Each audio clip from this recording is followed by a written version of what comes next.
Hello, this time we have a very close game played on Foxy where white won by 4.5, and actually white was a little bit lucky because at some point the bottom group could be killed in the early stage of the game.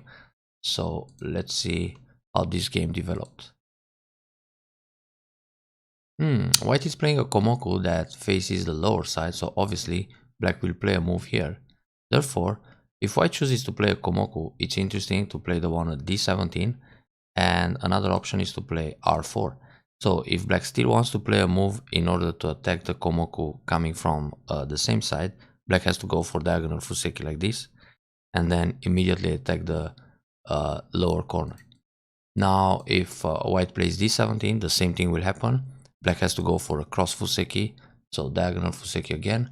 Then if white plays whichever move in the other corner, black can attack either high or low, and this will lead to a more fighting game. But playing the Komoku like this, obviously black can play a move like q3 or q4. So q3 was the game move, and then when white takes the empty corner, the last open corner, black can immediately attack e4 or e3, which means black has two stones against one on the same side, and as a directional play this is very good for black. So normally if white chooses a Hoshi, then it doesn't matter because black can take either corner and then white can choose the Komoku that is facing his own stone. But when white goes for a Komoku like this obviously will give black the choice of playing this corner instead of the top left, because if he plays the top left, white can play facing Komokus like this or a Hoshi, and now when black comes inside, there are two white stones against one black stone on the bottom side. So it's not the same thing. It's slightly better for black to have this formation where he can attack. So playing the Shimari at r5, this became quite trendy, actually r6, to have a Komoku facing the top and then a Shimari on the inside instead of taking the Shimari in the top that's facing the right and go for a Moyo plan. But for black it's interesting to play e4 right away, because if white just decides to take the corner, this is good development for black on the bottom side. Black can also play the tiger mouth and then either finish up the Joseki or play more fancy like a Shimari here or attack the top left corner. Black can also Tenuki, make a Shimari in the top right. Well, this will lead to a completely different game. Anyway, we have this Shimari, which means that white got away unpunished for the direction of play, so white can play his own Shimari as well. And I think that happened, that's fine. But for white it's interesting to attack the top right corner at least one time. Just play p17. If black defends, then you leave it like this and make the Shimari on the bottom. Otherwise, black can go for another corner enclosure. So we have two Shimaris, and white will probably do the same against two Shimaris. Quite an interesting opening. It shows that both players are very peaceful, at least at the start of the game. But here, white can play an extension somewhere on the bottom, like L4, to prevent black's extension to the middle. It's also interesting to play shoulder hits, like this or like this. These are usually the moves you play against low Shimari. At least the AI likes that kind of move. But okay, not too bad. Two Shimari against two Shimari. So black extends on the bottom. For black, actually, the extension, it's pretty good at K3. So go all the way to the middle. Anyway, there are invasion points. Even when he plays L3, white can still come in. So it's okay to go further. And then when white invades, black still has room for a base. Yeah, very good for white to play the move on the right side because it's right in the middle. So if white plays in the top, K17, then black goes Q10, white plays D10, black can go H3, white plays N17, and now let's say black plays in the middle. So all of a sudden, the game, it's not that balanced anymore. But still, white has the Komi, black got the Tengen, it's a Moyo battle. So white splits the right side, that's a good decision. Black attacks from the top, but actually black can attack from R8. White will make a base towards the top because that's the only space he's got to extend. And now black can extend to the top and take away white's ideal extension. This is a way to induce your moves. Now If you come from the top, black should actually consider r12 to put more pressure on this r10. r10 will extend to r7, so this is good too. And now black can extend in the top and get two extensions from his top shimari, which in general it's an ideal formation. And anyway, white wants to extend k17, so it would be good for black to take away that extension. This seems a little bit tight and conservative. White still makes the base, and black splits the left side. That's a big point. I like a move like j17 or j16 just to make sure white doesn't extend in the top, but on the other hand, when white extends here, this feels good too. And in this case, black will play here or this one and jump. So overall, white has one big side, the left side, but black develops on the other side. And this can be also important. I mean, for white to jump on the right side to reinforce. Otherwise, black will put pressure here and expand the moyo while attacking this weak group on the right. Completely different game. But yeah, split the left side, not too bad. White attacks, black extends, white extends. Very good decision to play 1, 2, 3. So move 1 induces 3. This is a nice understanding of big points in the early stage in Fuseki. That's a bit interesting. So for black to extend in the top, it's more pragmatic to play on the third line because it's going to give territory. Also on the bottom side, it's good to play h3. But playing on the fourth line, obviously, he wants to step up into the middle. But in the same time, he allows the slide on the second line, which will ruin the territory in the top. So a move like this, first of all, should make white jump to increase the box. But white can also ignore and extend on the bottom side. This is the last large open place on the board to cover. But white played very conservative g17.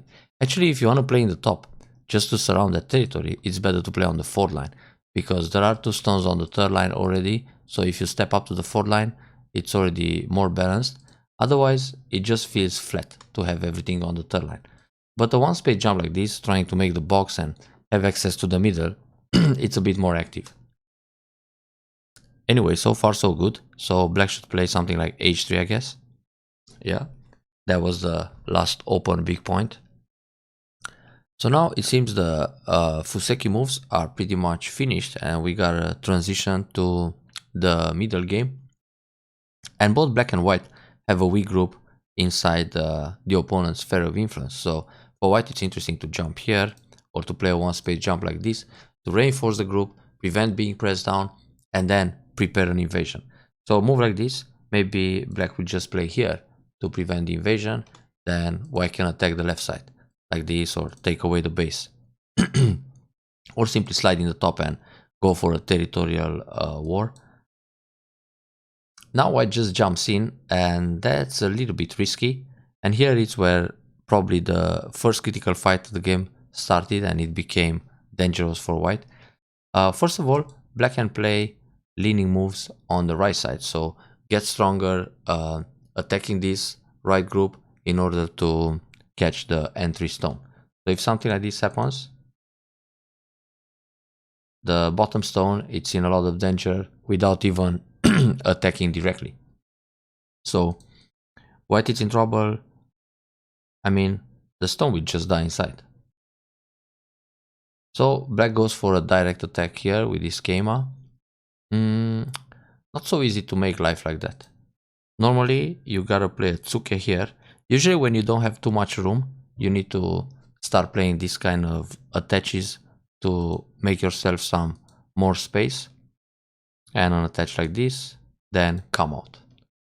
Now, the reason for playing an attach move at L2 is to see whether your opponent will block this way, or no B, or cut. Because if he cuts, obviously, you just give him one stone bait and come out into the center, and now all of a sudden, his schema, it's kind of punished, and the group is out. So when you play a tsuke like this, black can go up, he can go down, he can hane one way or the other, and then you just have these kind of moves and live inside in a ko, for example. But with Kema, it's a little bit tricky because Black's next move is to surround here. So if you push in the corner, he can block. If you turn, he will go up. And now there's not enough space to escape. So if something like this happens, the group is already surrounded and killed. For Black, it's interesting. I mean, his next move is 0-4. Let's say White plays away. Black will surround here. Therefore, White should find ways to go out. Either 2k like this, but that's also not so easy, because Black will obviously try to surround. Therefore, 2k here and the attach under. But you start with this order. P3, then attach L2. Also the bump, it's an option. You must go up. He doesn't take the stone because you escape. Then Hane once, and then jump out between the stones. And now you have a little base on the bottom, some I shape. The I shape can be also made like this. But when you don't have enough room to create eyes on the spot, you just want to go out between the groups. So he blocked, that's nice. And now not so easy for Black to surround actually. Well, you should still play one attach here, then the attach on the bottom, then push, then bump, push again, and now make I shape. This is already alive. If your opponent tries to kill you, you block here.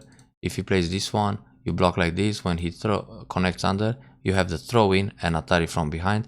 So this is where you gotta require to your life and death skills. But playing just Kosumi seems to be troublesome. Anyway, so far so good. This push takes away liberty. So now in order to leave, you just need to play O2 and that's it. If Black goes Atari, you connect, he connects. You already have two eyes. If he plays Hane here, you block, he connects, you connect. So the group is already alive. Once you play here, you create an eye around here and an eye on the bottom. So it's just fine. Push. This is just endgame, you don't have to play it. You better make eyes and later on you play Q1. So it's not like it's going to give you an eye in the corner. Well, you have the Ko, Hane, threatening to catch the stone, but he will take the Ko. And after you take back the Ko, Black will go down. It doesn't increase the eye space much. And now there's a problem. Black doesn't even need to play Atari here. Black should hit the vital point and it's finished. The group is dead. Because once you play here, he goes Atari, connect, connect, and it's only one eye. What else? If he plays here, it's a Ko. Yeah. Yeah, so the vital point is O2. Therefore, White has to go back and play O2. If Black captures 3 stones, you leave like this. That connection is not necessary. Black again can play this move. If White plays here, Black will block, Atari connect. The cut is not a problem. Black can play one Atari here to prevent the ladders. And then just Atari like this, capture a stone, and the group is actually dead in Gote. So it's only one eye. So this is a big opportunity that Black missed. He could just kill the group right on. Yeah. Now White can come back here and protect. But what happened? Okay, this push. Another push to create cutting points. That's a bit too much. Just connect here. Because the cuts are a problem for Black, so Black needs to play this one, and the group is already alive. You want to cut on top, but then Black can play here, here, and capture the stone, and the group will die in the process. Yeah, must go down. So Atari connect, Atari play this one, go down, Atari take, connect, and there is no way to play Atari from the inside, and this group will die too. A disaster for White. So Hane, Atari, there's still a chance to leave.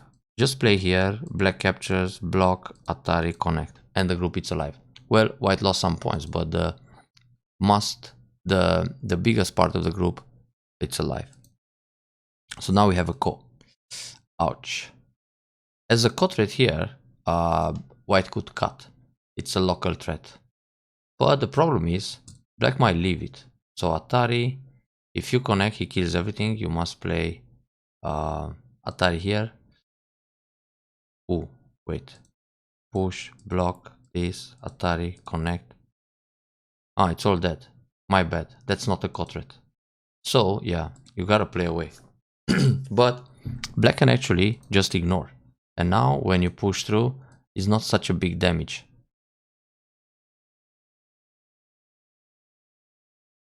I mean, well, white obviously gains a little bit in that corner, but the capture on the bottom is quite impressive for black. So black defends, white takes back the core. Black had the local cut threat here. Black could go out. Because if white connects, black goes Atari, and this kills everything. So white needs to play Atari here, black captures, and now no matter what white plays, black will just shut his eyes and kill the bottom group. So for example, white plays here, black kills this, white goes down, then black comes out. And this should be a good game for black. But black attacks the group on the right, white obviously leaves because it's bigger, and then black should continue with his cut threat, which is push here and try to kill those stones, or try to kill them on a large scale by playing this move, and then Kosumi here, another Kosumi, or just surround the group. Otherwise, there is no compensation for for black on the co-fight. So just defend here, it's small, it saves 3 unimportant stones, and now I get to defend on the right side. So this was a success escape for white. Which means both black and white kinda misread the fight. So when white jumps here, black should push under to try to take away the base, then either push again or play a cap move to put more pressure on the group. Now if white plays here, attack from the other side.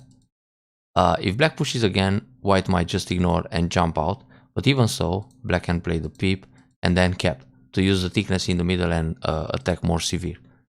This move, it's far away, so it doesn't really affect the group on the right. White can just block. If black comes out, white makes some eye shape this way. Yeah, jump again.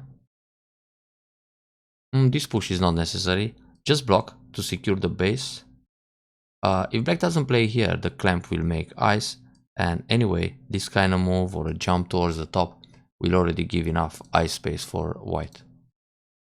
Yeah, this is a nice idea, but you can jump even further. The shape is strong enough. Okay, so white is alive. Which means white didn't really suffer on the co-fight on the bottom side. That's a little bit painful to just connect. You better play here. And it's also interesting to bump, because on this Atari, you counter Atari and come out into the top. Just connect, it's heavy. So black can still put pressure like this. And the group can be in danger. The entire group, but white has this move. So go out with the Keima. This is a good defense. Also good to come from the top. So now the game is very close. This is a nice Hane, Atari, and Leather the Stone. Very good. Capture. And that was all Sente. This cut is a little bit small. Should jump in the middle. That erases the box. Because if black just plays here, he's going to build more. Yeah. Well, center is never as big as it seems. So good for white to secure this area, but it's nice to play a capture, because after that you have T13 in center. Like this. Black needs to jump. Okay, the group is safe. It's okay to block this way. Black pushes, you block. Black turns, connect, and that's pretty much it. Now he will bump, you gotta pull back. Like this you allow the Hane, which it's center, but when you pull back and black blocks this way, you can play away. Because now you're already connected in the corner. So this will take away liberty, but it's also empty triangle. And now you gotta go down. This move is not really necessary now. Better play here, here, and go inside.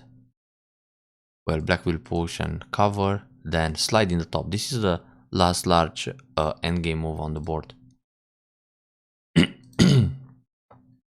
Playing a move like that is gote, because you need to connect and Atari will come from behind. So even if white damage more points like that, it's gote, so it's not worth it. You better play Hane, then when black defends, you play another big point. Because like this, you damage 2 more points, but you finish gote. So black could play L18. And in a very close game, this can make a big difference. If black plays L18 and you block instead of Keima, and then let's say Kosumi here, black can win the game by a couple of points. This block was a little bit small. So Keima, this, Kosumi everywhere, and I think white will win by a few. Yeah, that was pretty good too. It's proper to defend solid, so black doesn't go inside, but black had to come back and protect. Fine. Now it's quite big to answer here, otherwise black will come in. Oh, interesting move. Tuck, tuck, tuck. So Hane, Nobi, connect. Then white has this move. And connect. But this will be gote, and black can go for a compensation. If white plays here, black goes down. And then we have a crazy semi. 1, 2, 3, 4, 5. 1, 2, 3, 4, 5. Oh, this works for white.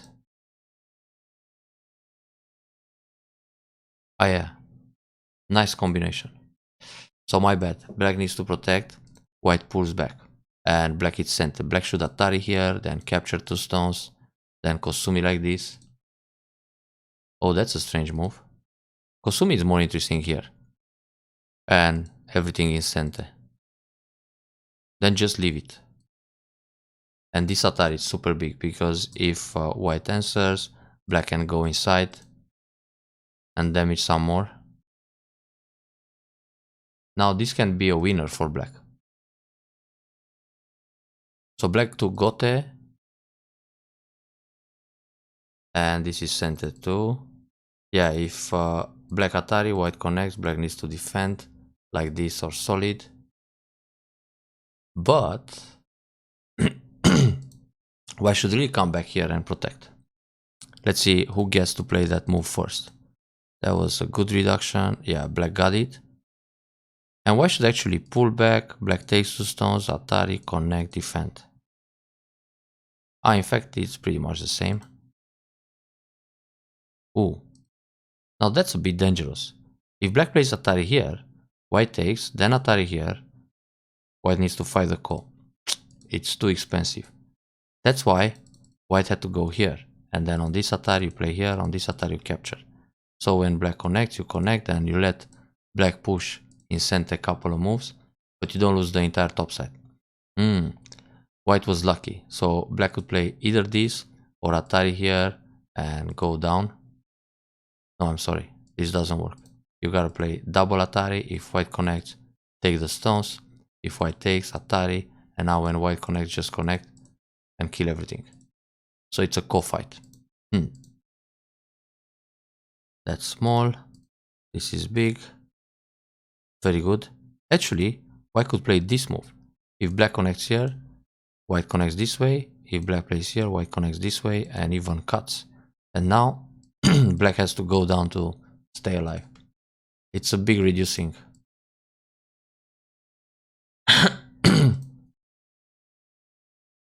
Same thing. That's gote. Not necessary to be played yet. So what else? Push here, push here, push like this. And then block to prevent black's pushes in center. This is a 2 points gote, and so is A11. So when white takes one, black takes the other. Therefore, it's not necessary to be played right now. Here it's good to push once and then connect, because it already destroys a potential point at 08. That's 2 points. This is 1 point. The call are not yet necessary. Should push here and here, and now you fill one ko and black fills a ko, and the game is finished. Anyway, white wins by a few, and the game has been decided on the bottom side early on in that ko fight. So it's nice to see that you both play the kos and then the last 1 point moves. The kos should be played just before saying pass. And white should connect here, black plays here, because this is Chinese rules. You gotta fill up the neutral points and then count. Anyway, a pretty spectacular comeback from the ko fight and a solid win after all. Enjoy the review.